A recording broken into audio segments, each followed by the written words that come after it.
Welcome to the Change Alchemist, Jeff. It's a pleasure to see you after a few years and an honor to have you on my podcast again.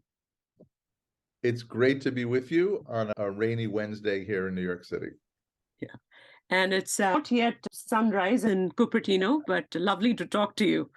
Yes. So here we are, 2 years after the pandemic, I would say roughly 2 years after our last podcast, and how things have changed. When we spoke last, Jeff, we spoke about your book, Work Disrupted. And today we're talking about how things have changed in the last 2 years. You were at Deloitte the last time we spoke, and now you head the practice at Gloat. Exactly. So it's great to be with you and it's great to be with your listeners. And what a difference a couple of years make. When we spoke in early 2021, I had just published my first book. I joke I can talk about publishing my first book because I have a second book coming out with colleagues from MIT, Sloan Management Review, and Deloitte on workforce ecosystems. And I've been doing a lot of writing. But when we spoke a couple of years ago, it was the beginning of, we were just moving into the COVID era. I had just published my book, Work Disrupted. I was very fortunate in that I finalized the book and sent it to Wiley, the publisher, July 1st, 2020. So I had about 3-4 months to think about the shifts that I talked about in Work Disrupted in light of what was coming with the COVID era. It turned out to be much more and different than we thought. I was joking with someone earlier that in April of 2020, we thought we were going to get back to the office in the summer of 2020. Of course, that is not what happened at all. And since writing Work Disrupted, I retired from Deloitte Consulting as a senior partner in May of 2021. But I joke with people, Shavana, that it wasn't really a retirement. I talk about leaving Deloitte as my commencement. And literally, we had a commencement party when I retired, and I took on a couple of new roles. I joined Gloat, which is a startup that I had met while doing work in Israel as a Deloitte leader. I set up an innovation hub, and Gloat we see ourselves as the leading pioneers creating internal talent marketplaces and career marketplaces and analytics based on those markets and AI. We're doing amazingly well. We just had Gloat Live 2022, which was something we'll talk about today. It was a hybrid conference. We had about 100 people with us in Fort Lauderdale, and we had a couple thousand people joining us from around the world. And we had Gloat clients from all over the world presenting. We also had Al Gore and Arianna Huffington and some really amazing speakers talking about sustainability, workforce sustainability, well-being, but also the impact of what we're doing at Gloat. And I've also, for the last couple of years, been teaching at Columbia Business School.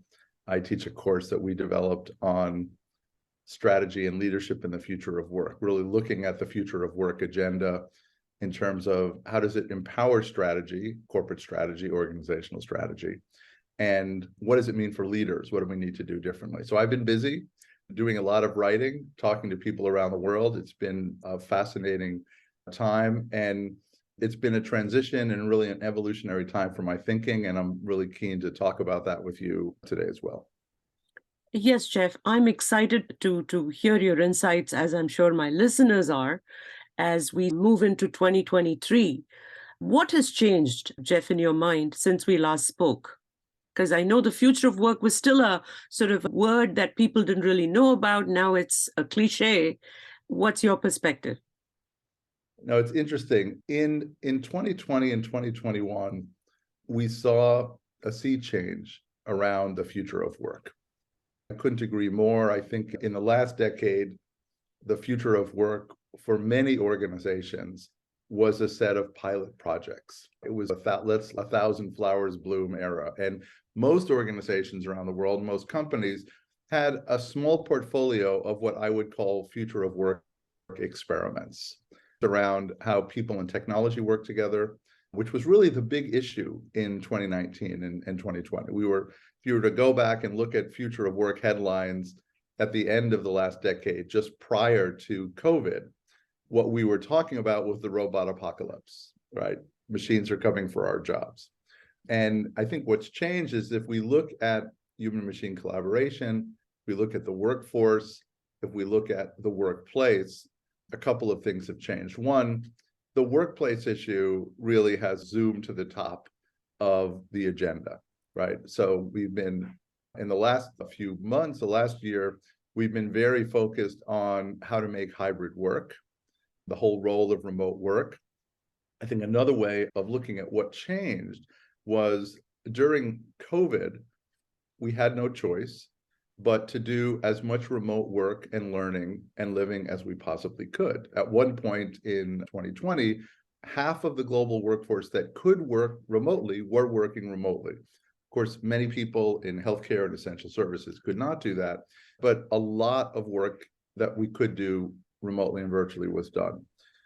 One of the things that's changed is we learned how innovative and resilient we are. Right. To me, that's really probably one of the top lessons that I take from the last couple of years, is that human and organizational potential is not only much more resilient, but much more innovative than we thought. We had automotive manufacturers making ventilators. We challenged the healthcare industry to create a whole new set of vaccines and therapeutics based on a whole new set of technologies, mRNA technologies. And we've amazed ourselves in what we could do and how we could work. During the last couple of years, in addition to, accelerating or time jumping, if you will, so in the last couple of years, it feels like for many of us, like we were in a time machine, right? And one of my favorite quotes of the last couple of years is from Anne-Marie Slaughter, who's at the New America Foundation, who said in March of 2020, that COVID, the coronavirus, and its social and economic aftermaths are like a time machine to the future. And things that we thought would take 5 or 10 years took 5 or 10 weeks, in some cases 5 or 10 days. So what has changed is we have seen the hybrid and virtual world become part of the way we live. In 2019, about 5% of workers who could work remotely worked remotely. We're now settling into about 30% of the workforce that can work remotely or working in a hybrid way, from 5 to 30%. That's a 6x increase in a couple of years. Telemedicine increased 10x during the same period all over the world. This human-machine collaboration piece also accelerated, right? One of the things that companies had to do and did during the COVID period was look at ways of using technology. So while we were focusing on remote work, we also saw an acceleration of automation and AI in work. And of course, the workforce has fundamentally changed. And I'll just mention 2 fundamental changes, at least that I'm seeing. One is that worker expectations and employee expectations have changed. It's not the great resignation from my perspective. It's the great reassessment. Employees are telling us more than ever what's important to them. They want values, they want purpose, they want flexibility in every possible way, and they want growth and opportunity in the work that they're doing. And at the same time, we've seen the growth of talent marketplaces and talent and workforce ecosystem. So a lot has changed. And I'll say it this way: if the last decade was a time of experimentation for the future of work, the 2020s, and especially this period from 2023 to 2030, which I'd like to talk about a little bit, is really a challenge of how do we do the future of work at scale? How do we move from an experimentation phase to a future of work at scale and the future of work at impact for organizations and employees and communities? I'd like to delve into the great reassessment, as you mentioned, and maybe you can add some color around how managers and leaders should approach this, because we've heard how employees feel about remote work. We've heard about how much they like it. I'd like to understand from your vantage point how leaders are reassessing how they should approach designing their workplaces and their workforce. Yeah, and redesigning their work. So I think that one way to look at what's happened over the last couple of years, one of the reasons I like the great reassessment frame versus the great resignation frame. Let me just mention the great reassessment. I wish it was my phrase. It's not. Heather Long, a journalist at the Washington Post, wrote an article in May of 2020 saying maybe it is the great reassessment and not the great resignation. And she was focusing on what workers are telling us they want. They want flexibility, as we said, in terms of place and time. They want purpose in their work. People are choosing who they work for, and they want growth and opportunity. Right. One of the really interesting sets of data that we've seen over the last couple of years is when we ask employees, would they choose a job because of the hybrid strategy? A growing percentage of workers are saying yes, they would choose a job, they would choose a company based on what are the hybrid and remote working policies of the company. The other data point that we've seen, and we've been seeing this for several years, is during the Great Resignation and the Great Reassessment, we did some really interesting research at Gloat Research, and we asked people, did they see more opportunity inside their organization or outside their organization? People were leaving companies in part because they could not find the opportunity or the jobs or the projects in the company that they were working for. To summarize it, Giovanna, it was easier to find a good, interesting job at another company compared to inside your company. Internal mobility was very low. That's one of the reasons I joined Gloat, because I think internal mobility, democratizing workforce choices, I think is an absolutely critical strategy going forward. And it's a strategy that needs to be embraced and led by managers and executives, right? How do we create internal mobility and choice in our organization? It's interesting because there should be, in many ways, more opportunity in your organization than outside your organization. I'm trained as an economist.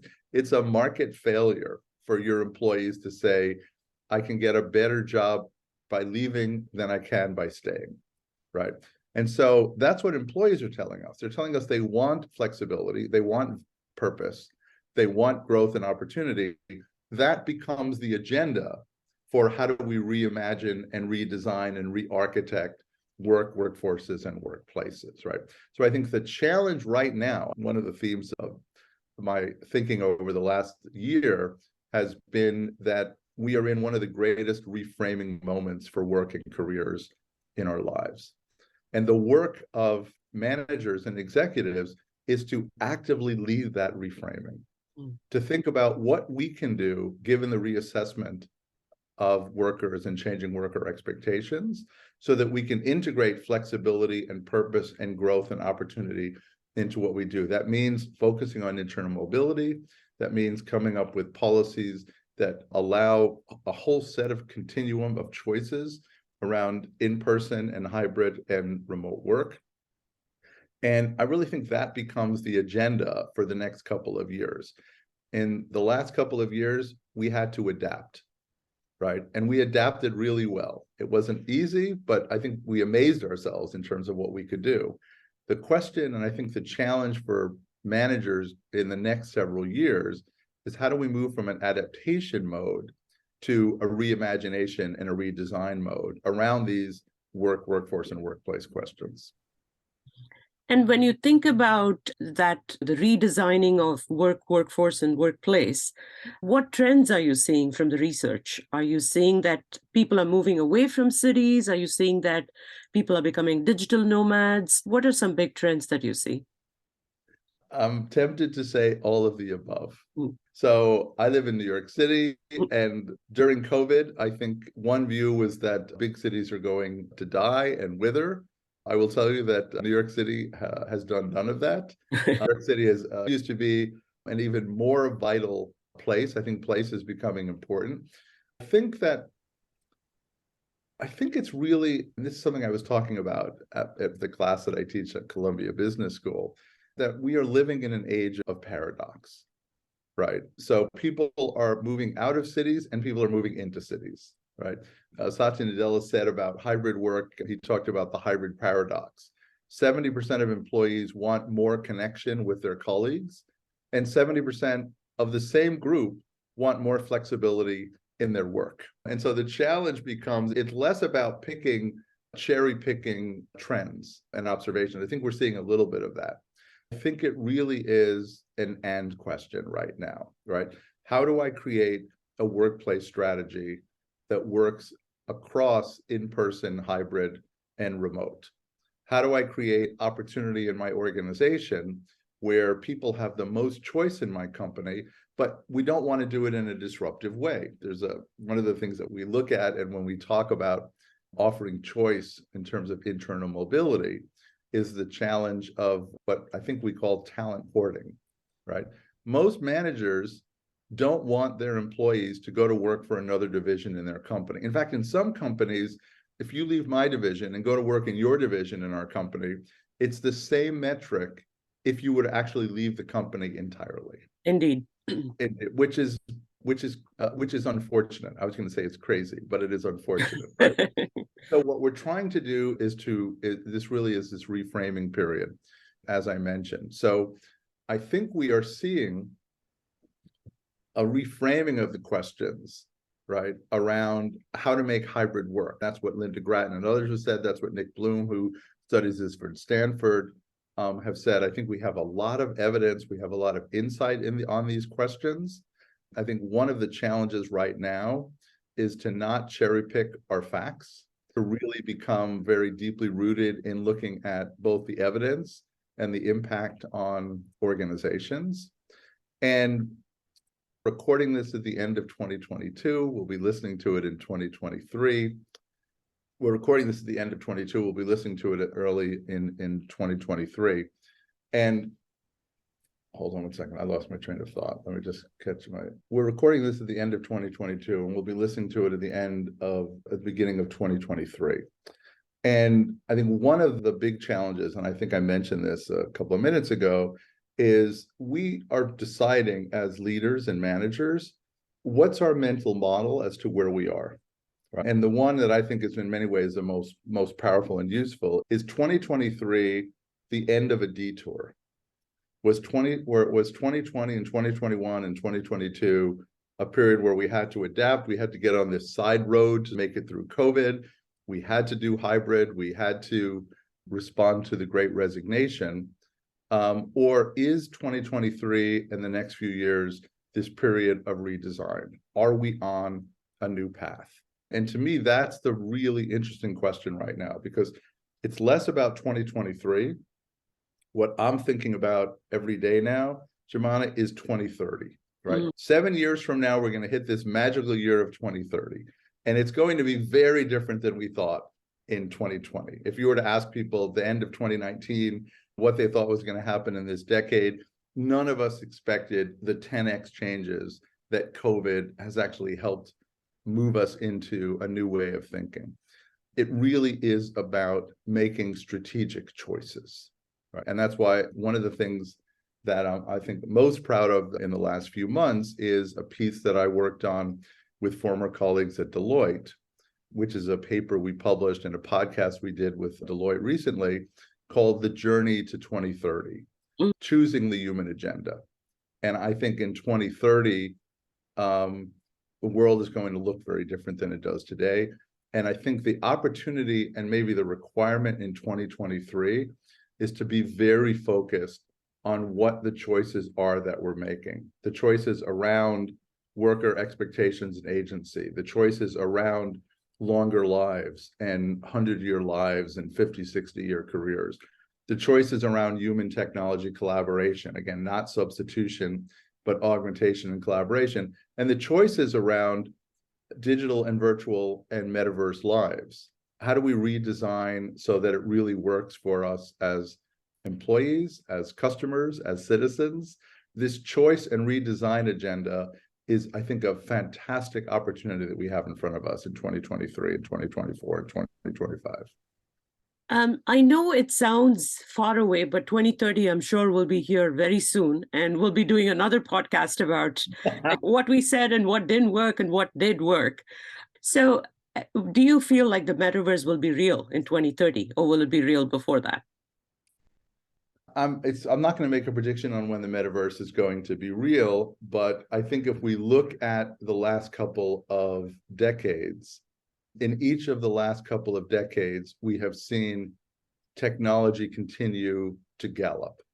In the first 10 years of this millennium, in the 2000 aughts, if you will, we really saw the major introduction of mobile and social and cloud computing, which has changed everything, right? You show me someone, you meet somebody in the world, and if they're not talking on their phone is in their hand or it's in their back pocket. And that's true of everywhere. We are hyper connected, right?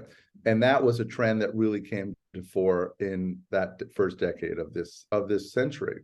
In the last decade, we saw the sort of rebirth and resurgence of AI, right? It's really in 2012, 2013, we saw some of the breakthroughs around neural networks, and now AI has become, and robotic process automation, very much a part of the way that we work. So I'm not going to guess whether the metaverse and augmented reality and virtual reality are going to be the technology trend of this decade. But I think if we think about technology over the last couple of decades, in every decade, there are major technological shifts: mobile, cloud, AI.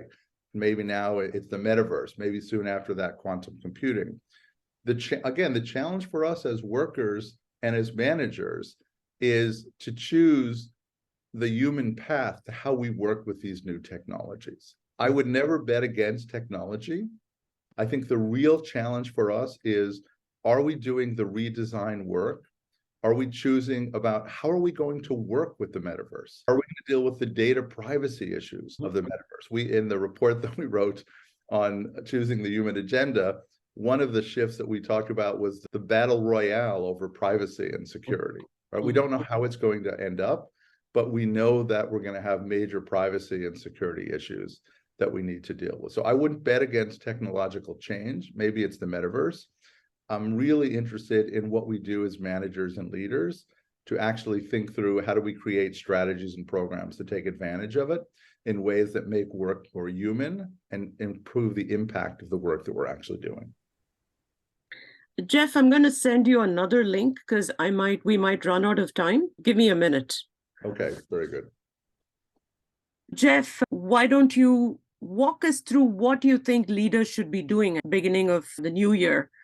If you were to give actionable advice to workers as well as leaders, what would you tell them to do? Okay. So let me start with advice to employees and workers, and then talk about my advice to leaders. Interestingly, my advice to workers and employees is similar to my thinking of the last couple of years. And when I wrote Work Disrupted, I have a section of the book that talks about what advice I would give to people as individuals. And the first, I think it's more true today than it was a couple of years ago, is carpe diem, right? I think it really is time to seize the day. I think it really is true that as individuals, we need to really strengthen our adaptability and focus on the choices we have. And unfortunately, individuals will bear a disproportionate share of the responsibility for creating the kind of lives that we want to have over the next few years and even over the next couple of decades. Don't wait for things to be served up to you. I think organizations move slowly. Public policy moves even slower than that. So it really is a time to take agency and initiative. And the sort of two top things that I would put into that list is, one is really to develop a growth mindset versus a fixed mindset. If you are not familiar with Carol Dweck's work on a growth mindset, I would go out and read about it and think about it. We are living in an era where the growth mindset is the way, I believe, to be successful, to really take charge of your life. And I think the second is to plan for long and winding portfolio lives.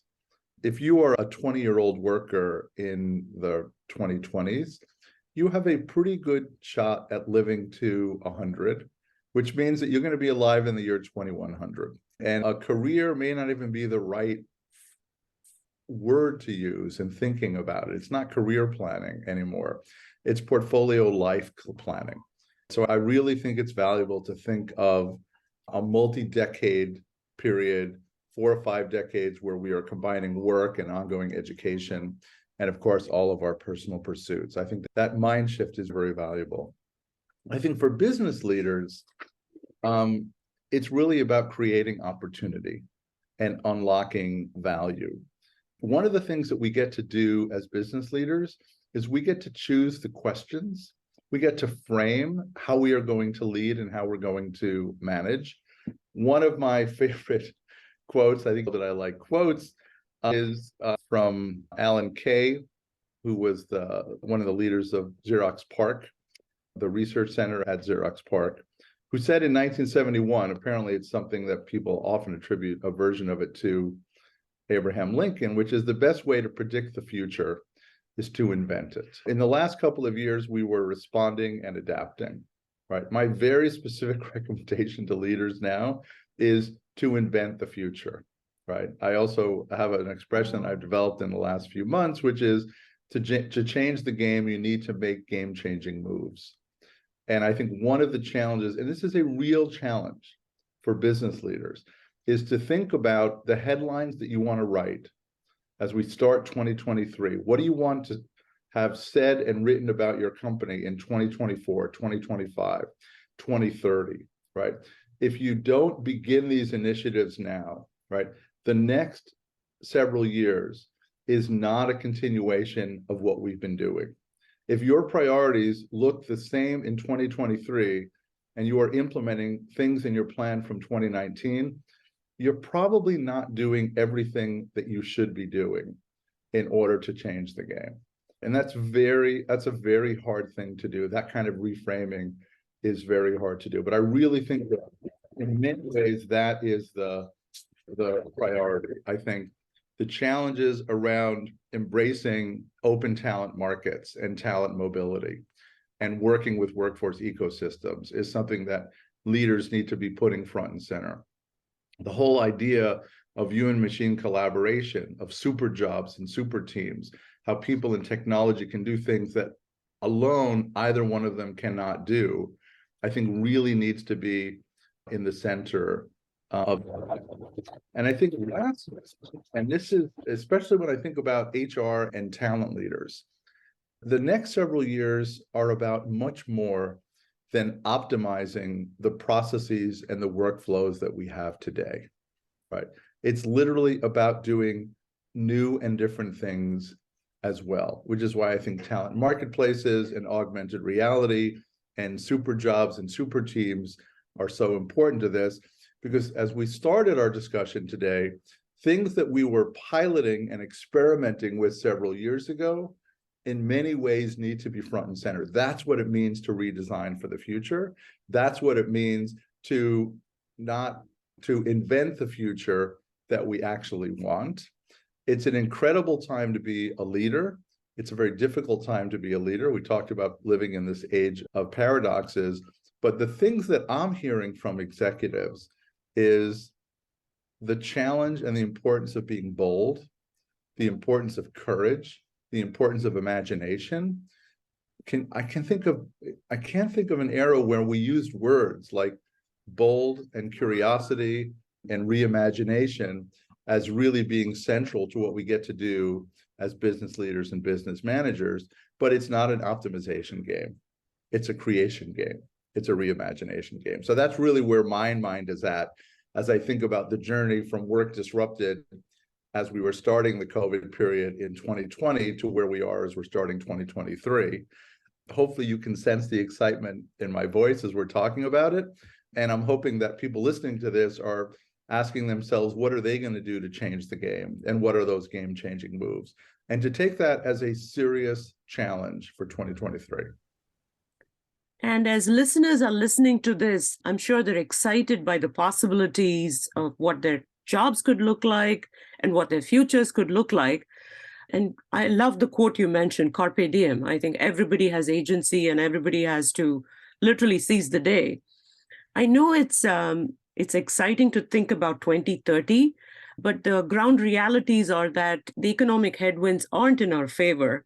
There are layoffs in the news. How do we reconcile words like courage and imagination with sort of the harsh realities of paying your next mortgage, for example? There is a lot of paying your next mortgage is an interesting problem right now because mortgage rates have gone from 3 to 4% to 7 or 8%. So there are real realities. It's interesting. One of the questions that I often get is a version of what we're talking about right now, which is, Redesigning the future sounds great. Bold moves sound great. We have to deal with the realities of running our business every day. I guess I have two very quick thoughts on that, right? We had to deal with the realities of running our businesses every day during the COVID period. And yet we did an amazing amount of innovation and adaptation at a speed that astonished all of us. So if we can adapt and invent and redesign as quickly as we did during the COVID period, right, we can do the same in the next several years, right? Of course, economically, statistically, in the second quarter of 2020, we had the equivalent of a very serious recession, right?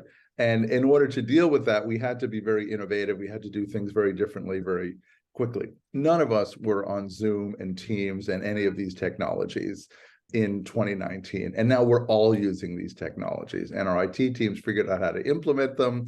We found the budget to make it happen. We trained people and figured out how to use them. We can have a separate discussion as to how much we love these technologies or don't, but they've become part of our everyday lives. There will be economic headwinds and there will be economic tailwinds. The challenge for us as leaders is to make a strategic choice is a much more fundamental choice than responding to a short period of either economic challenge or economic buoyancy. And I think what we're continuing to find, what I'm continuing to see, is that companies that are deliberate about writing their story, about planning for what's coming up next, will almost always the most successful companies in the long term. In fact, it's during the period of downturn that many companies double down on their reimagination and their investment in the future. And then they figure out how to do it. I think the other piece that we're going to see, are we going to see layoffs? We are seeing some. I'm not going to make any predictions on future jobs reports, but I think the broader trend we're seeing is companies focusing on what they can do with the workers that they have and not looking at recruitment and acquisition as the only way to build new capabilities in organizations. So I think one of the challenges in the next year or two, as we're looking at economic headwinds, is to be asking the question, what are we doing to create a skills-based organization, a capabilities-based organization, a potential-based organization, so that people who already work for us can do different jobs, work on different projects, and be not only more productive, but more innovative at the same time. I'm not as concerned as some would probably expect about whether we're facing economic headwinds or economic tailwinds. I think there are some pretty fundamental questions in front of us. And those of us who focus too much on making short-term decisions are probably not going to be in the right position a few years from now. Let me make one other comment. If we don't start planning for 2030 today, the chance of our leading the companies and leading the lives that we want in 2030 is not going to be very high. And so if we can put some of the energy we put into adaptation into the bold moves that we'd like to make, again, either personally or as business leaders or community leaders, I think we're going to see amazing returns in the next few years. I'm not saying it's easy, and I don't want to even suggest that it is, but I think that's the work of the next couple of years, at least that's what I'm seeing. I was drawn to a chart that Professor Scott Galloway published earlier this week on loneliness and how it's becoming endemic almost. And I want to talk a little bit about community in the future of work and how you see that evolving in terms of redesign of the new workforce, workplace, and work. I know you have a new book. Do you touch upon how people can stay engaged and collaborate as a community? So Scott is an amazing thinker, and he's constantly challenging us, and he's a great reframer, which I think is really the key question, the key challenge for us today. I think Scott and others have talked about the importance of community and the importance of connection. I think this is part of the hybrid question and the remote question that we really need to double down on, or double click on, if you will, which is how do we build and maintain connection, both personal social connection and work social connections, if we are in a hybrid or a remote environment. And interestingly, the companies that are, I think, the real pioneers in this area, I'll mention a company like Atlassian, which is led by Andy Dean, runs the Team Anywhere program at Atlassian. They think a lot about not only how to do work remotely, but how to focus on the social and emotional and innovative needs of their employees and their workforce and their teams. And they think about, what do we do when we're in the office or we're in the same location? And how do we deliberately design work so that work that we can do, deep thinking and focused work that we can do anywhere that it makes sense to do it, and work that we need to do, whether it's onboarding or training or collaboration work, we're doing in the office or in a common location. We're only a couple of years into this hybrid experiment. Hybrid is not about 2 days a week on Zoom. Hybrid is not about which 3 days we're in the office and whether or not Monday and Friday are one of those 3 days. But that's what the hybrid discussion has become. And I think what Scott and others, Arianna Huffington, who talks about wellness and all the aspects of wellness, are challenging us to think about is whether we're in the office or working in a hybrid way or working remotely, what can we do to actually, in a proactive way, think about how do we focus on social and emotional needs of our workers? As I like to joke, look, before COVID, when we were all working on premise, half the workplaces in the world were toxic workplaces. Definition, right? So it's not like being in the office meant that we weren't lonely. And has it gotten worse? I'm not going to debate the data, but we need to focus on the social as well as the economic needs of our employees. And I think that's the issue that Scott and others and Arianna have brought to the fore. That part of our responsibility as leaders is to think about not only the economic and financial needs of our employees, but also the emotional and social needs and their views of values and purpose as well. Excellent. And I know, Jeff, you have a new book that's coming out maybe next year. Can you give us a sneak preview into what that book is about and why you wrote it? Absolutely. Thank you. So I have a book coming out with several colleagues. Liz Altman, who's a professor at UMass at Lowell, David Kieran, who's an editor at T. Sloan Management Review, and Robin Jones, who's the partner who leads workforce transformation at Deloitte, and myself. And it is on workforce ecosystems, how people and technology partner both in and beyond the organization. It's probably one of the first explorations of workforce ecosystems. It grew out of research that Deloitte and MIT Sloan Management Review has been doing over the last 3, now 4 years. We wrote reports in 2020 on talent and opportunity markets. We introduced the idea of workforce ecosystems in 2021, and in 2022, we started to really look at management practices. And it's coming out the first week in April of 2023 on MIT Press. We're very excited about that. And it really is looking at how we shift our attention from workers in the organization to workers in an ecosystem that is orchestrated by the organization. So what does that mean for culture? What does that mean for leadership? What does that mean for all of the HR and talent practices and how they are evolving? And hopefully what's interesting about it is it's based on a lot of quantitative research, 3 years of global surveys, and we've interviewed dozens of executives who are leading the way on building and managing workforce ecosystems in their companies. So we're very excited about that, and hopefully we'll get a chance to talk about that on a future podcast as well, maybe with some of my colleagues. And when can my listeners expect a preview of the book? Well, the preview, it's not hard to get a preview of the book because the book, as I said, is coming out in April.